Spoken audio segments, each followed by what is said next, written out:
और इस काल ने हमसे एक वचन लिया हुआ है कि कलयुग में तुम कितने ही प्राणी ले जाना।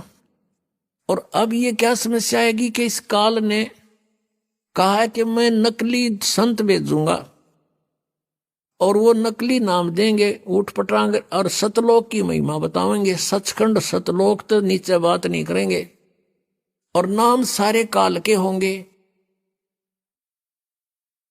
तो फिर वो मेरे अब पे मेरे मुंह में समावेंगे, यही रह जाएंगे। तो रामानंद जी से परमात्मा ने खुल के वार्ता की, सारा समझाया कि तू मेरी बात मान जा। रामानंद जी विद्वान ब्राह्मण थे, नेक आत्मा थे। वो समझे थे मुझे पाप लगेगा, भगवान का गुरु कैसे बनूं। आंखों में पानी चल पड़ा, रोने लगे कि भगवान मुझसे ऐसा नहीं होगा, आपकी आज्ञा का उल्लंघन करना भी मुझे पाप लगेगा और एक भगवान का मैं गुरु बनूं, मैं नरक में जाऊंगा, भगवान मुझे माफ कर दो। तब कभी परमेश्वर ने कहा कबीर देव जी ने कि स्वामी रामानंद जी, आई एम गॉड, और मैं ही भगवान हूं और मैं ही पाप नाशक हूं, मेरा आदेश पालन करे और देख बात सुन। अब वो तो रोने लग गया बालक। उन्हें सोचा बूढ़ा आदमी, आज मैं ये कर्म करूंगा मेरी तो मृत्यु होने वाली है और बात बिगड़ जा के दे। बुरी तरह बैठ गया, लेट गया, बल्कि टेढ़ा हो गया, बहुत बुरी तरह तड़फ रहा है। कैसे बनेगी बात। तो परमात्मा ने उसको सारी कथा सुनाई बालक की तरह कि इस काल का दाव लग जाएगा और ये यदि मैं गुरु नहीं बनाऊंगा, मुझे कोई आवश्यकता नहीं गुरु बनाने की, मैं तेरे घुमा लाया दिखा दिया आप जी को, लेकिन गुरु बनाना आवश्यक होगा, नहीं तो इस काल का सबसे बड़ा दाव लगेगा कि कबीर जी ने कौन सा गुरु बना रखा था। रामानंद जी की बहुत देर के बाद डांडस बंधा, हिम्मत हुई और कहा भगवान मुझे लज्जा बहुत आएगी जब मुझे गुरु कहोगे। स्वामी जी आप मेरी तरफ देखो और ये आपके भाई बहन या काल के जाल में भयंकर कष्ट उठा रहे हैं और इनकी तरफ देखो, मेरी आज्ञा का पालन करो। तब रामानंद जी ने स्वीकार कर लिया कि जो आज्ञा आपकी होगी वही करूंगा।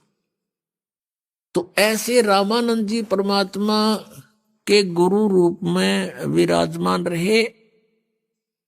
कहते हैं रामानंद से लक्ष्य गुरु, तारे शिष्य के भाव, शिष्य चेलों की गिनती नहीं जो पद में रहे समय। कि रामानंद जी जैसे लाखों गुरु, तारे शिष्य के भाव, उनके शिष्य बनकर उनका बेड़ा पार कर दिया। और चेलियां की तो गिनती नहीं जो पद में रहे समाये, जो विधिवत साधना करेंगे तो उनको तो आप बहुत आसानी से पार करेंगे। तो कहने का भाव ये है, आज का जो टॉपिक है, वो जो विषय है इस सत्संग का, गुरु बिन माला फेरते, गुरु बिन देते दान, गुरु बिन दोनों निष्फल हैं, चाहे पूछो वेद पुराण। अब भगवान बताते हैं कि गुरु के बिना जो साधना करते हैं झूठे गुरु भी बन जाते हैं वो। अब गरीबदास जी कहते हैं जब परमात्मा से परिचित हुए, सतगुरु पुरुष कबीर हैं ये चारों युग परवाने, वो झूठे गुरुआ मर गए भाई हो गए भूत मसान। एक कबीर परमेश्वर ने छोड़कर इस पृथ्वी पर कोई गुरु नहीं, और जो मनमुखी गुरु बने हुए थे कहते वो मसान भूत बन गए शमशान पर जा करके। अब क्या बताते हैं, सतगुरु पुरुष कबीर हैं चारों युग परवान, और झूठे गुरु अमर गए वो हो गए भूत मसान। कबीर परमेश्वर चारों युगों में प्रमाण है इस मालिक के आने का। सतयुग में सत सुकृत नाम से, त्रेता में मुनिंदर ऋषि नाम से, द्वापर में करुणा में नाम से, और कलयुग में कबीर नाम से वो परमात्मा चारों युगों में सहस्री राय है, शिशु रूप धारण किया, फिर लीला करते हुए बड़े हुए। तो वो लीला प्रत्येक युग में ऐसा ही करते हैं और फिर अपना ज्ञान प्रचार करते हैं अपनी प्यारी आत्माओं को, और सूक्ष्म वेद को लिखवा कर चले जाते हैं। सच्चिदानंद घन ब्रह्म की वाणी में अपने मुख से बोलकर उस अमृत व ज्ञान को वो स्वयं ही प्रदान करते हैं।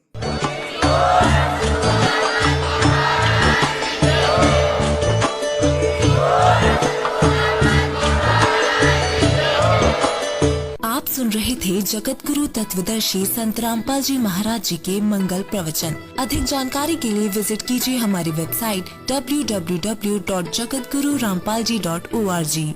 संत रामपाल जी महाराज जी के शुभ आशीर्वाद से पूरे विश्व भर में 500 से भी ज्यादा नाम दीक्षा केंद्र हैं, जिन पर संत रामपाल जी महाराज जी द्वारा ऑनलाइन निशुल्क नाम दीक्षा दी जा रही है। अपने नजदीकी नाम दीक्षा केंद्र का पता करने के लिए संपर्क करें 8222880541।